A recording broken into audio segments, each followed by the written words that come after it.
নমস্কার, টেটাটায় আপনাদেরকে স্বাগত জানাই। আমি রয়েছি প্রিয়দা আপনাদের সঙ্গে।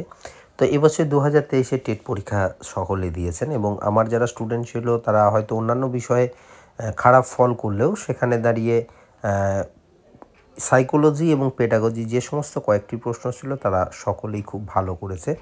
তো সেই মতো লক্ষ্য নিয়ে যারা ২০২৪-এ আবার টেট দিতে চান বা সিরিয়াসভাবে পড়াশোনা করতে চান, তো প্রতি বছরের মতন এবছরও আমাদের একটি গ্রুপ খোলা হয়েছে, যেটি পেড গ্রুপ। সেখানে মাসিক পেমেন্টের ভিত্তিতে সেখানে সাইকোলজি এবং পেডাগজি, এবং এবছরে তার সঙ্গে অ্যাড করা হচ্ছে বাংলা গ্রামার এবং পরিবেশবিদ্যা। এই ৩টে সাবজেক্ট একত্রে বিষয় পড়ানো হবে। যদি কেউ পড়তে চান বা কোনো সিরিয়াস ক্যান্ডিডেট আছেন, মাসিক পেমেন্টের ভিত্তিতে তারা পড়তে পারেন। তারা আমাদের নিচে দেওয়া ফোন নাম্বারে এবং ডেসক্রিপশনে দেওয়া লিঙ্কে অবশ্যই জয়েন করতে পারেন। ততক্ষণের জন্য ভালো থাকবেন। মনে রাখবেন, আমাদের এই ক্লাসটি যারা করবেন তারা কিন্তু অবশ্যই সাইকোলজিতে ভালো ফল